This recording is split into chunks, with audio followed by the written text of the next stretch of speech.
and highest praises, Lord of all, and highest praise.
사도 사울이라는 사람이 바울이 되어서 이분의 하나님을 만남은 엄청난 사건이었기에 이분은 회심이라고 우리가 얘기하죠. 하나님의 사람이 되었어요. 이 바울이 1차 전도 여행에 이어서 이제 2차 선교 여행을 떠났습니다.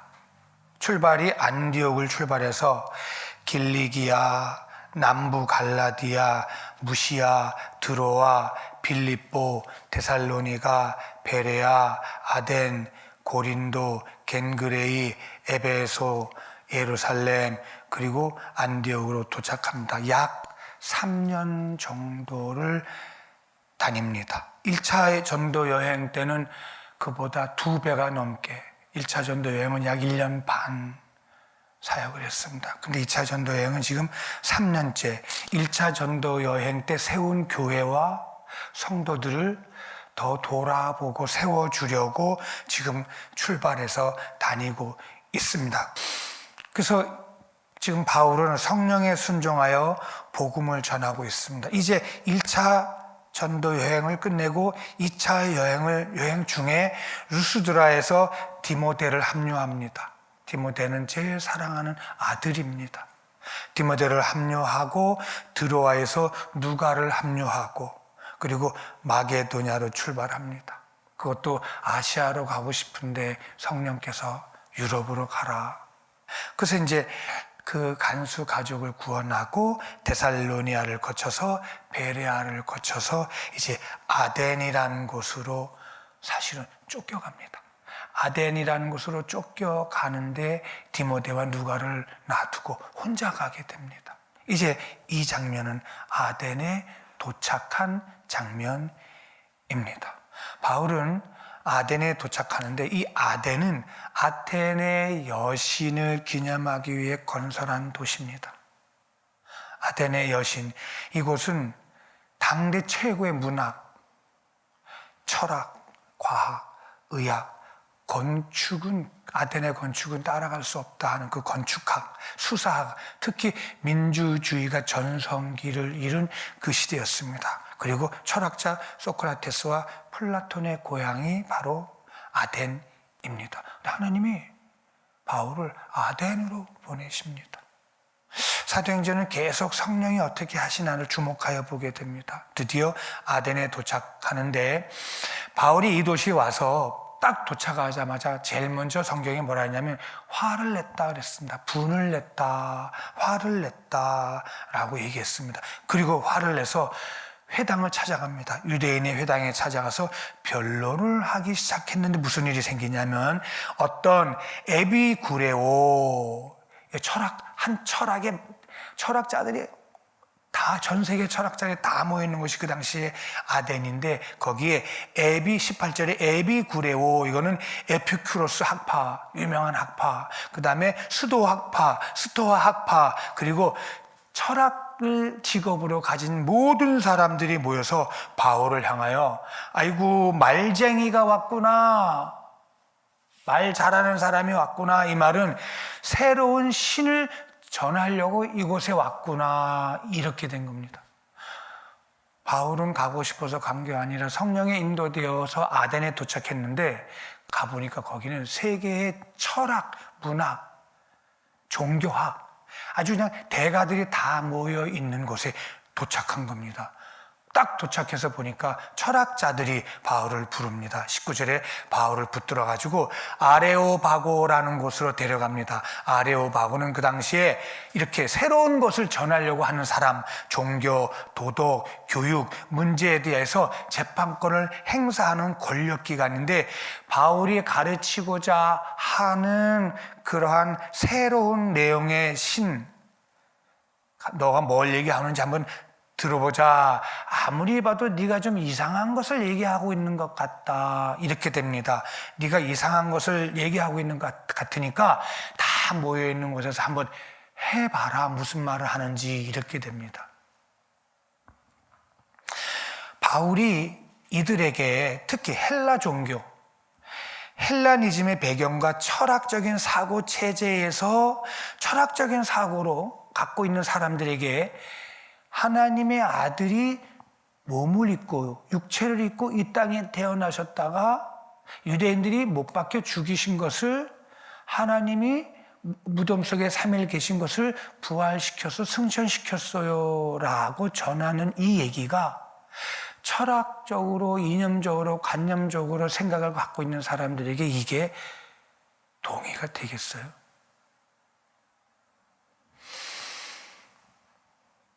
믿어지겠어요, 이 얘기가? 그러니까 이들은 바울에게 더 자세히 듣고자 아레오바고 가운데 세웁니다. 너 다시 한번 해봐. 네가 만난 신이라는 분을 한번 설명을 좀 해봐. 이렇게 됩니다. 그러니까 이제 바울이 아덴 사람들을 향하여 알았다고. 내가 만난 신을 얘기하겠다고. 그리고 설교를 시작합니다. 그 첫 번째 설교가 22절부터입니다. 뭐라고 얘기하냐면 아레오바고 가운데 서서 말하되 아덴 사람들아 너희를 보니 너희는 범사의 종교성이 많다. 즉 뭐냐면 너희는 미신적이다 이 얘기입니다. 뭐가 그렇게 미신적이냐? 내가 너희 이 도시를 다 돌아보니까 가는 곳마다 신전이 있고 가는 곳마다 신상이 왜 그렇게 많냐? 신은 한 분인데 너희는 왜 이렇게 가는 곳마다 신전도 많고 신상도 많냐? 내가 두루두루 다녀보니까 너희도 알지도 못하는 신에게 너희가 절하고 있더라. 그리고 23절에는 너희가 알지 못하는 신에게라고 새긴 단도 있더라. 이걸 봤다는 거예요. 두루두루 돌아다녀 보니까 너희가 어디다가 비석을 세웠는데 비석 이름이 뭐냐면 내가 알지 못하는 신에게라고 썼더라라는 거예요. 그러니까 바울이 니네는 뭐가 그렇게 종교성이 많고 이렇게 미신적이냐 이 얘기예요.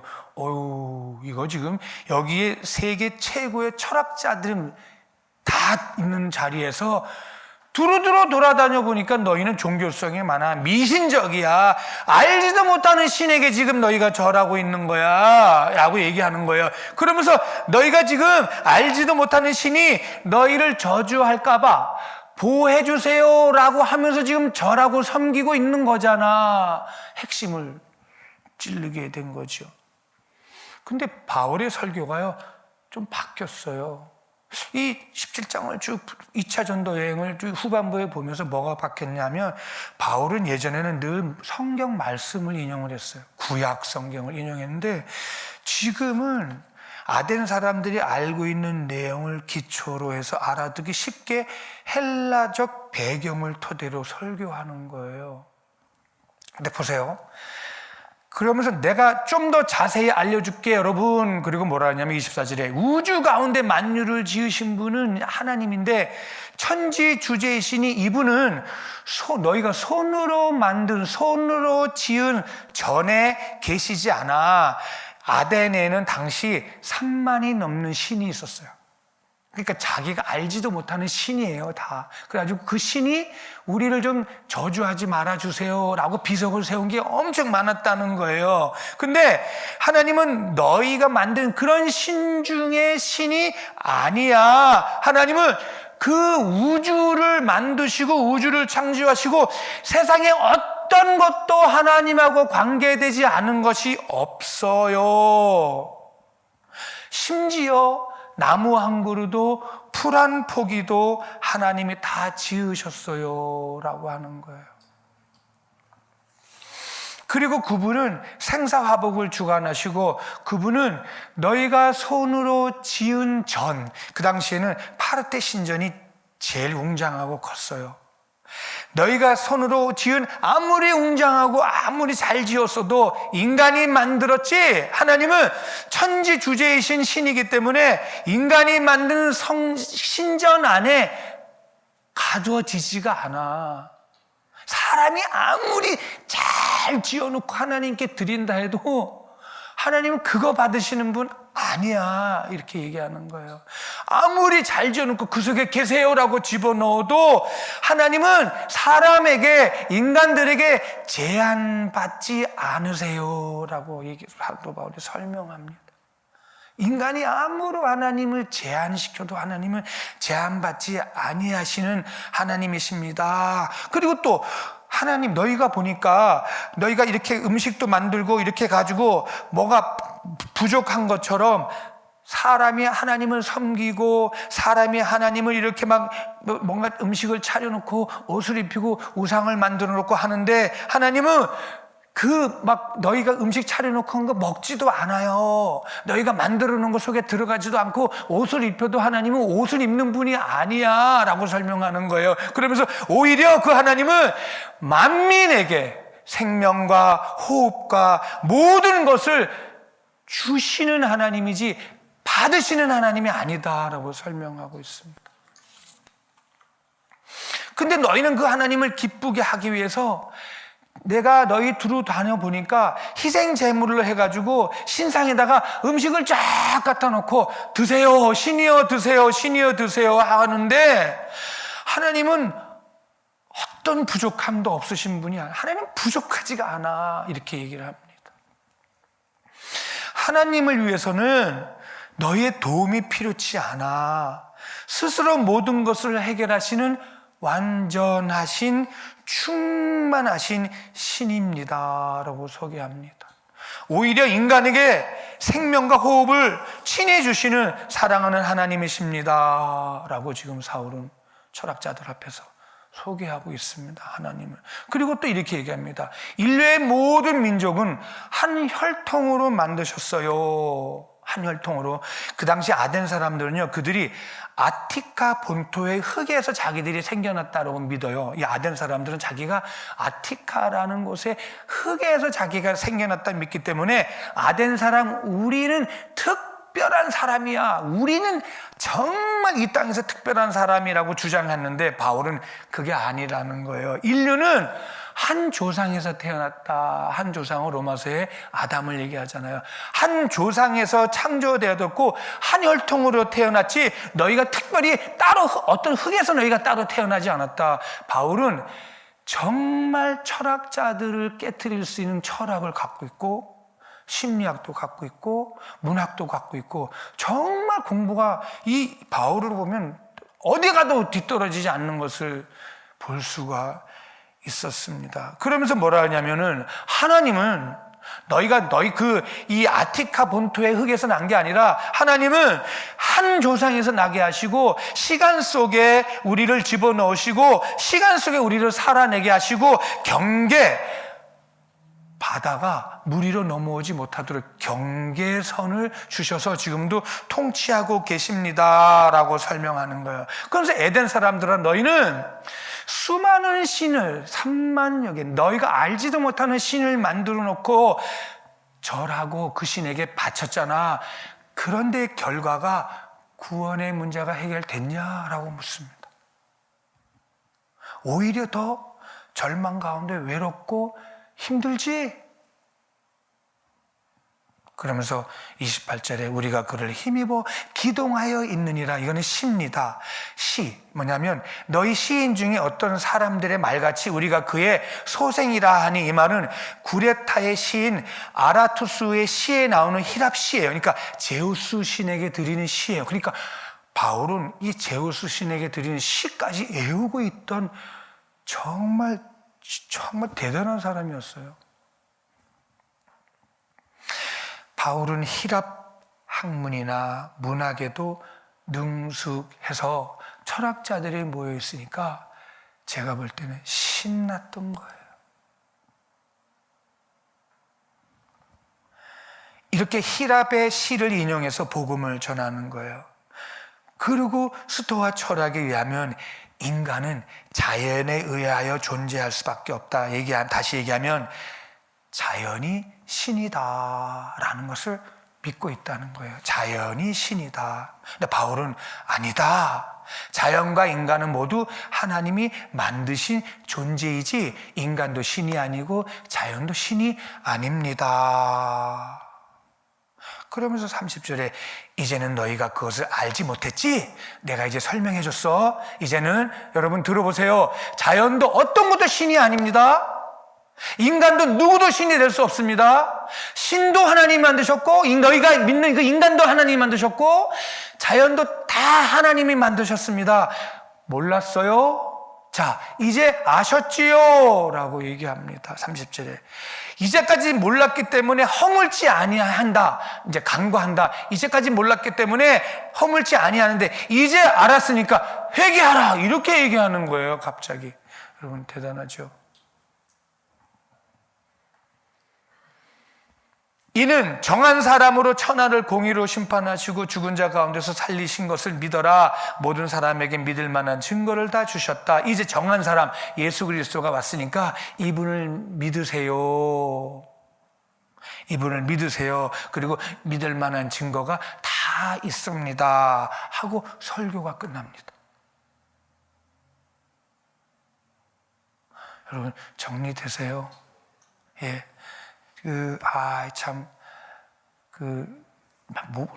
아주 유능한 철학자들 앞에서 하나님을 그들에게 맞춰서 설교를 하고 바칩니다. 근데 뭔가가 허전합니다.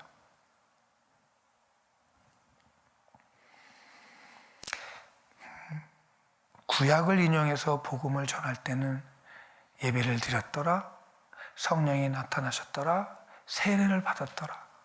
그런 게 꼭 있잖아요. 근데 이렇게 바울이 자기의 큰 실력과 장점을 가지고 복음을 전한 뒤의 결과는 예배를 드렸더라, 하나님이 높아지셨더라, 성령이 충만했더라, 이런 말이 없었습니다.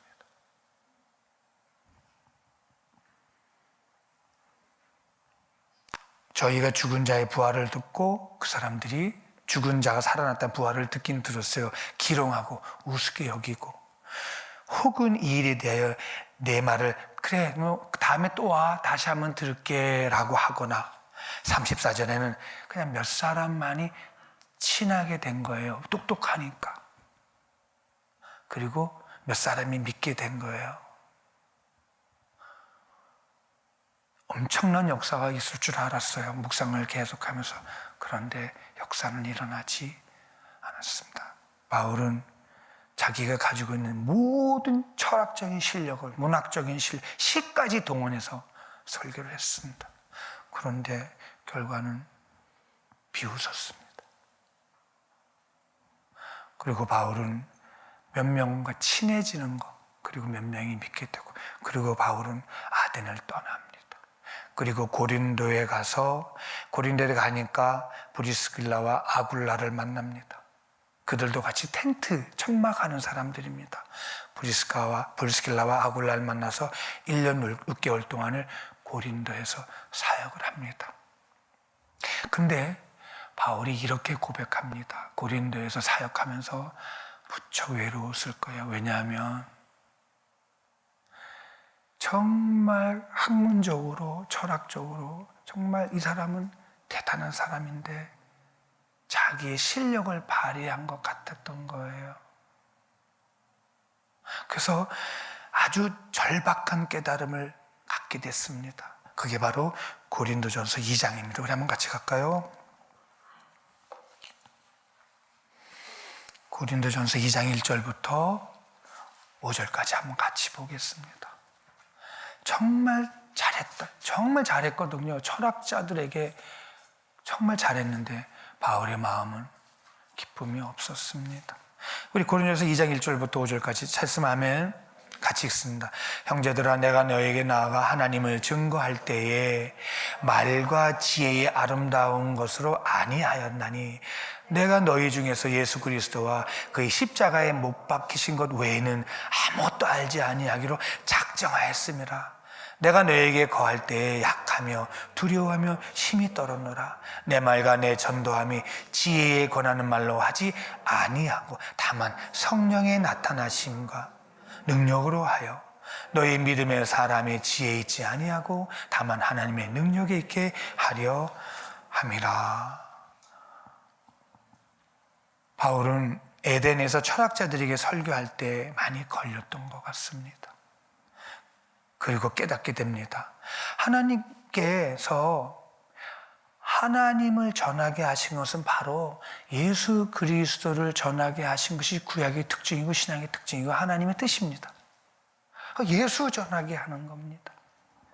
그가 십자가에 못 박히신 것은, 예수님이 십자가에 못 박히신 그것은 죄인들을 위하여 못 박혀 죽으셨어요.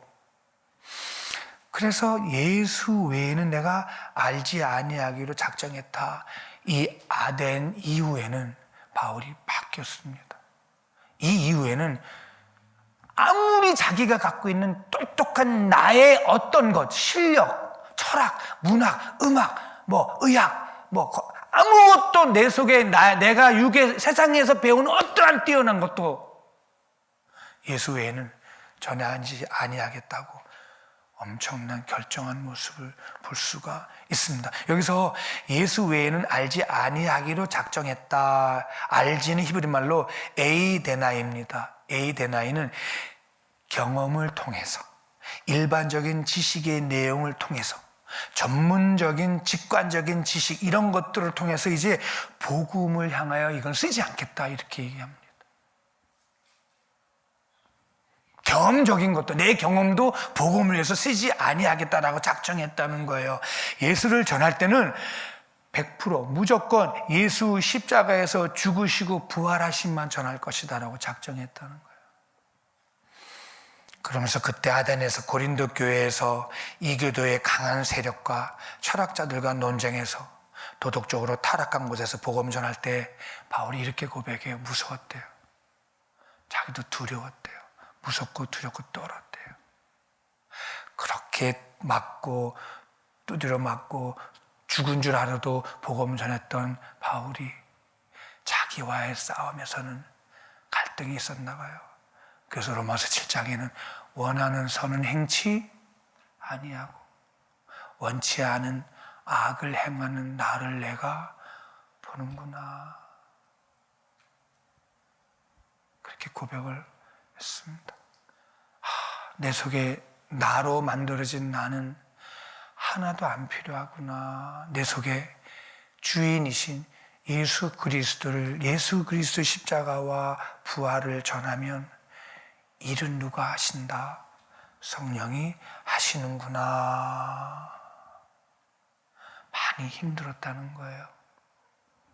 그래서 그 이후로는 4절에 이제는 내가 내 말과 전도함이 지혜에 권하는 말로 하지 아니한다. 이제는 지혜, 내 경험, 내 방법, 내 배운 거 그걸 하지 아니하여 권한다. 히브리 말로 페이도이로고리스, 이거는 전한다, 권하는 말, 이거는 유혹하는 말, 그럴듯한 말, 이성적인 말, 철학, 지식, 경험 잘 섞어서 사용하여 인간의 지혜로 상상해서 만들어낸 논쟁, 설득하지 않겠다, 이렇게 고백을 합니다. 세상 문학에는 논리와 설득력과 지혜와 말솜씨가 필요합니다. 잘했습니다.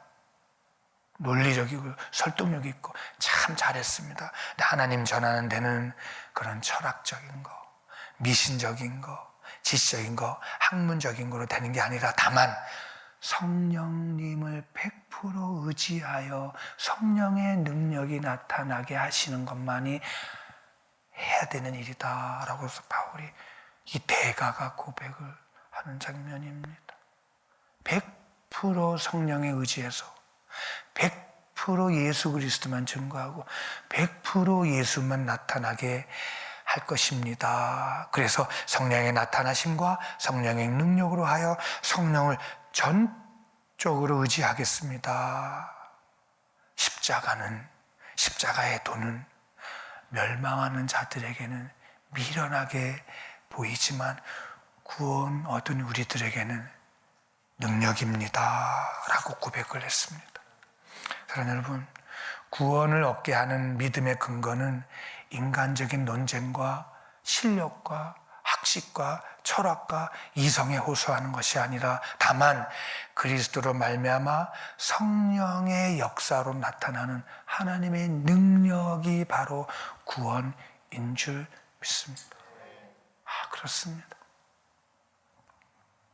자신의 지혜, 똑똑함, 논리, 분석, 연구하고 해석하고 그게 아니라 오직 성령을 전적으로 의지하겠습니다. 가라 하면 가겠습니다.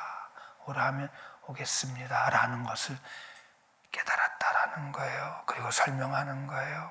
엄청난 변화입니다. 그래도 자신의 철학과 학문을 의지했었다라는 거예요.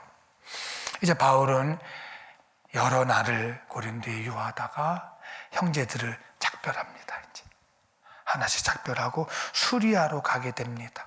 가면서 브리스길라와 아골라를 데리고 겐그리아에 가서 성경에 보면 머리를 깎았다 그럽니다. 그리고 에베소로 갔다가 출발했던 안디옥으로 돌아가서 3년 동안의 2차 전도 여행을 마치게 됩니다. 성령을 100% 의지해야 된다를 깨닫고 우리들에게 주신 음성인 줄 믿습니다. 오늘도 성령께서 우리를 인도하실 거예요. 이끄실 거예요. 도와주실 거예요. 앞서실 거예요. 옆에 계실 거예요. 아니, 우리 안에 계십니다. 민감하게 미신적인 것, 그런 세상 종교 아니라 하나님은 세상을 만드신 분이 우리 안에 주인이신 줄 믿습니다. 성령님, 매사에 순종하여 따르겠습니다. 고백하는 한 주간 되시기 바랍니다.